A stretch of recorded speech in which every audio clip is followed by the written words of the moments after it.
Joining me now is Gary from Vix20. How are you? I'm very well, very well. Very nice to meet you finally. I've been following your social media posts very closely. Congratulations on all your hard work. Thank you so much. It is hard work, I'm not going to lie, but the benefits from it is just outweighs all the stress. Yeah, completely agree. So how are you?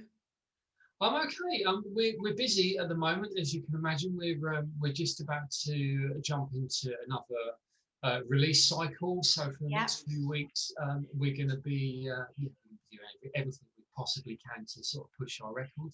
Excellent. Yeah, and, so things are gearing up really quite nicely actually. Sounds real pleased. In fact, to be honest, you're my first interview of the entire process. So so if I'm a bit rusty, I do apologise. Be silly, it's fine. I'm a bit rusty. I've just done a radio show, so I'm kind of feeling it already. But no, don't be silly, it's fine. So let's talk about Vix20 in the pandemic. Let's kind of get the elephant out of the room, out of the way. How's it been for you? Well, it's interestingly, both CJ and I are technically key workers. So actually, it put the brakes on things, as it did for absolutely other musicians sort of on the planet. Just before it happened, we were in rehearsals. We were getting ready for pretty much our first UK tour. We had dates booked in for a festival up in Liverpool, a power pop festival up at the Cavern, and we were just literally slotting in dates either side. So of course the pandemic happened, and CJ works at school and I work in a hospital, so suddenly everything, all the music and all the fun stuff was kind of put to one side really. So I've been really rather focused on kind of my other career for the last year. And it's only really in the last kind of 5 or 6 weeks we've been picking up the reins again. I mean, obviously, all the time it was all going on, we would both of us would kind of debrief and we'd still be sharing ideas and playing a bit of guitar, but you can't really give it the focus it needs, particularly when your head's elsewhere as such. So it's just nice to be a musician again now for a few weeks. Then it is. It's true what they say. Music is definitely a release, isn't it? And especially for you guys who are having to work through the pandemic and all the different constraints that you're up against, and the stress that brings, music is definitely therapy. Yeah, absolutely, and it's and that's, to be honest, that's why we do it. It's we've been doing this on and off for a long time now, and it's just we do it for the soul now. Literally, we do it for ourselves, and we've been very lucky that we've dragged a few people along with us. But primarily, that's why we do it. It's all for our own mental health. Totally, and exactly, and it's got to be fun, right? If it's not fun, there's no point doing it. Exactly, and you make a very interesting point there, because that is why we've both been in situations in the past when we've had record deals and we've been under a lot of pressure, and the fun ebbs away from it, and then suddenly you realise, actually, this is just a job. I'm not enjoying it anymore. I'm not getting anything out of it, and then, of course, you end up walking away from it. So being fun is the crux of why we do it. And totally. So a good shout, mate. Good shout. So let's talk about Vix20. When did it all start for you? Well, me and CJ, we went to school together in Faversham, believe it or not, which is not far from we met at the Abbey School. And he was pretty much the best drummer in the school, and as a struggling musician, I needed to be with the best drummer in the school. So we go back that far. Wow. And then our school band got more and more serious. We joined up with Simon and Luke Purdy, a couple of lads from Whitstable, and we ended up having pretty much a career from that point over the next kind of 10 years. We worked together solidly. We had a record deal in Holland, and we were really lucky. We had a lot of low moments, but we had lots of high moments. Yeah. So really, that's when it first started, right back then. That's a long time. Long time, yeah, that's right. But it must work. Well, it certainly does now. The thing that you spend so much time with people, they end up knowing you better than you know yourself. And during your 20s, you tend to be tends to be an emotional roller coaster type position, but we're kind of at the age now where we both know how to press each other's buttons, but we're both grown-ups, and just to go, you know what, let's rethink this situation. So it does work. It works particularly well now. Definitely. I like that. So let's talk about your writing process. So who does what, or is it a joint effort? Does somebody come up with some words or beats or a melody, and then you throw it like backwards and forwards? How does it work for you? Yeah, exactly. Well, to be honest, you just nailed it straight away. So we both we both kind of, we would do sections. So I'll have a small idea. I'll write down a verse and a chorus. And I'm very kind of slapdash with what I do. I'll skip it down in sort of 10 minutes, and then I'll email it over to CJ, and CJ normally hears the potential in something straight away, and then he will write his parts on top. And generally that's how it's crafted, not exclusively. Occasionally we're working on the song at the moment, which was just CJ, and then I get to sort of yes and no the various parts. So yeah, we always kind of work together. Our latest single that's coming out, which comes out in a couple of days actually, was slightly different. Me and our bass player Kill worked on that for.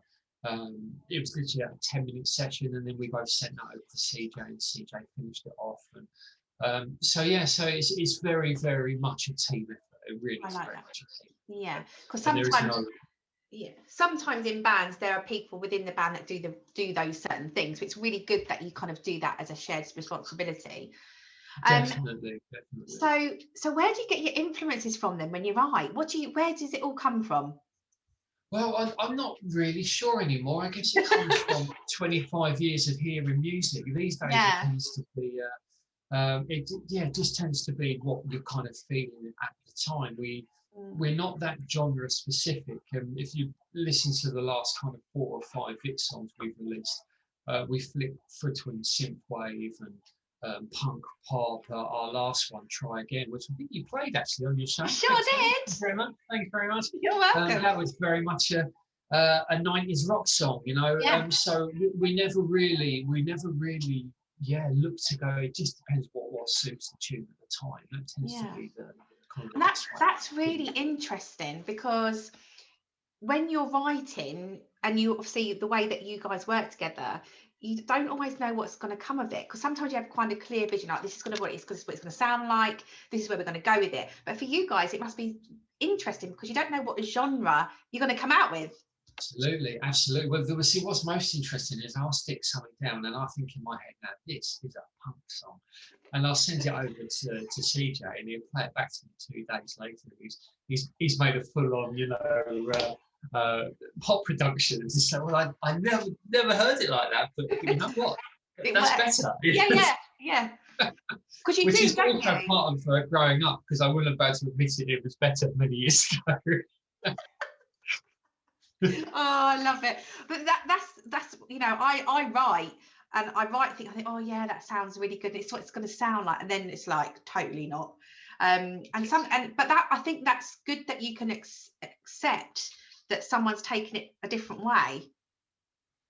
Because some people are quite precious, aren't they? Some people can be quite precious. Oh, totally. And we were, trust me, we were the most precious individuals on the planet at one point, especially, I'd say it's all part of maturing, because we kind of learned that you don't have, you're far stronger together, and you don't have all the answers, if you know what I mean, and sometimes you have to listen.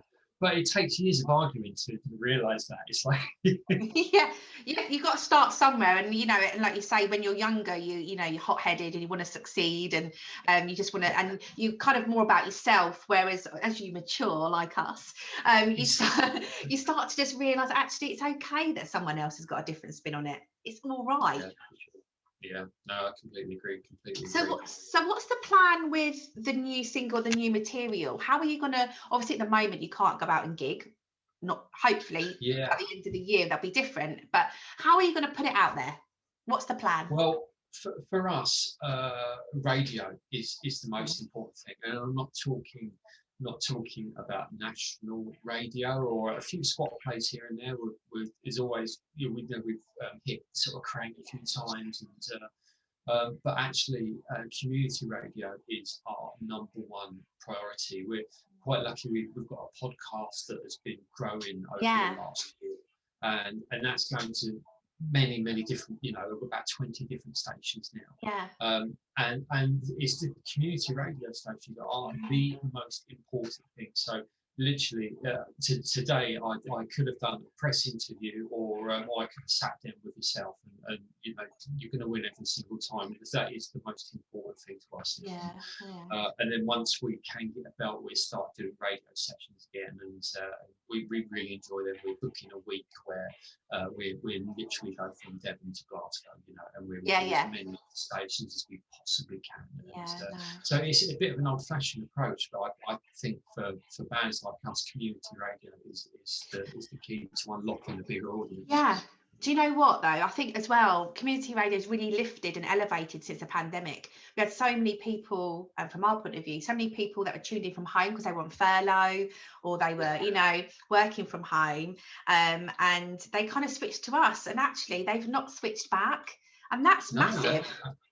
Definitely. I think it's far easier to, as you know, what happens every couple of years, that the regional radio stations will lose their identity. They'll be steamrolled by Global or Bayer, you know, the big groups. Suddenly, where you used to have a local radio station will now be a greatest hits radio, for example, and suddenly you lose that local touch. And actually, although that might make business sense, as local areas, we want to speak to somebody we can relate to and knows what's going on in the area. For me, that's solid gold. Solid gold. Especially, plus I grew up on Invicta radio, so maybe that's me too. Me too. Invicta, I was an Invicta girl. But also it makes sense as well if you're touring. You know, if you're touring in towns and stuff across the country, you get more of a personal feel, and you can promote it a lot better on a community station because you're talking to the people from that town. 100%. And that's been our rationale from the start.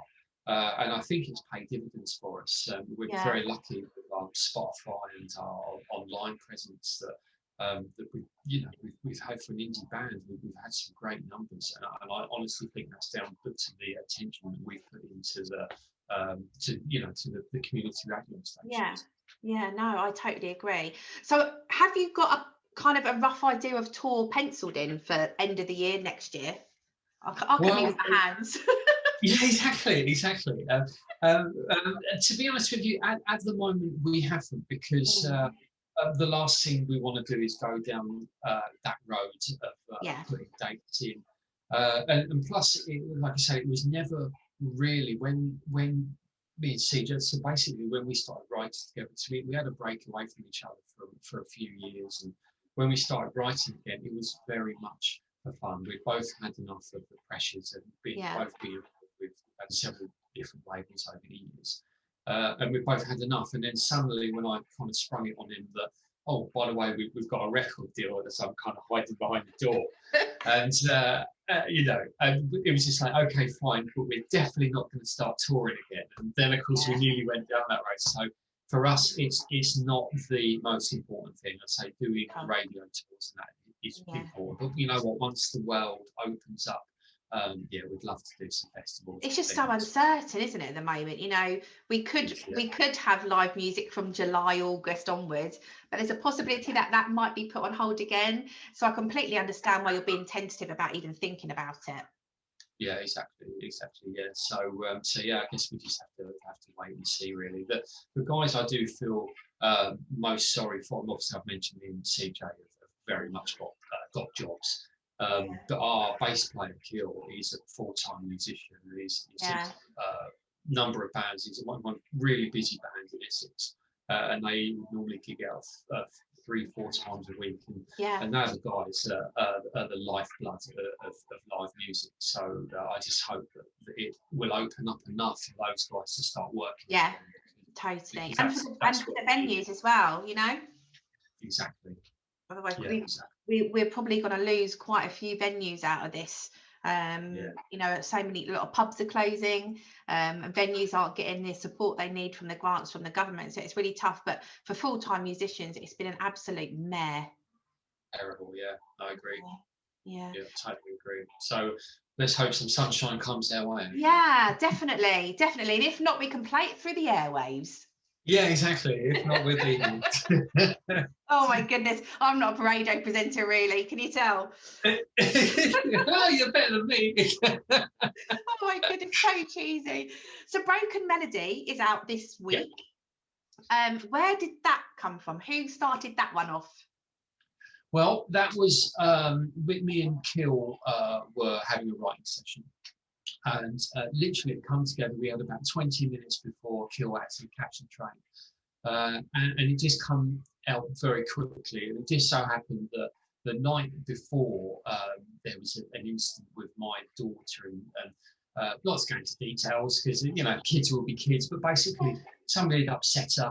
And it infuriated me. I wanted to go absolutely chicken oriental over it because somebody had hurt my little girl, and it was like, you know what, you can't do that. So as Kill started having the feel of that, you know what. So the verses, the lyrics, to say, come out very, very quickly. Wow. So really, it's about our kids, and it's about how you feel when somebody messes with that delicate balance where you're allowed to have a go at them, but no one else is. Yeah. Oh, God, totally. So it wasn't. We didn't really think much of it at the time. It was only when I took it to CJ and CJ finished off the writing, and he kind of turned it into what it is now. So yeah. And if people wanted to find you, find out a bit more about Vix20, obviously you've got your podcast, but are you all over socials and stuff like that? Yeah, everywhere you can think of. We're over Instagram, Facebook, and my little one runs our TikTok account. So. Oh, TikTok! I like it. Because I don't understand it at all. I said to my son, I think I'm going to get TikTok. He went, no, don't even go there. I get every day. I get asked, Daddy, can I have my own TikTok account? No. Oh. But you can run ours for us instead. Exactly. Makes them happy. That's good. And do you have a website or anything? Yeah, Vix20. It's Vix20.com, and everything's on there. Our podcast, our merch store, and everything. We're everywhere you can imagine. Just search Vix20, and you'll find us. Very, very easy. I'll have to get a T-shirt. I must have a look, and I'll get one. Yeah, no, I'll send you one, mate. Oh, don't be silly. I don't mind paper. It's where you guys make your money. Well, thank you, appreciate it. Yeah, no, you know, I've been to gigs before, and I know people that have made more money through their merch stand than they have on ticket sales. So it's really important to support the merch for sure. Thank you so much for joining me. It's a pleasure. Thank you for what you do for the scene, because without DJs like you, Sam, we'd be in a lot of trouble. So big respect, mate. Thank you. Oh, thank you so much, and keep in touch, and we must do this again at some point. And maybe get CJ on board if he's free. Maybe work out that we could do it between the three of us. Yeah, exactly. Although it would just turn into a Kent gaggle, though. No one would understand what we're talking about. No, that's all right. We just know what was going on, and no one else will. It's fine. Yeah, exactly. Yeah. Great to speak to you, and take care. Stay safe. Lovely, thank you. You too. And I'll see you soon. Cheers, mate. See ya. Bye.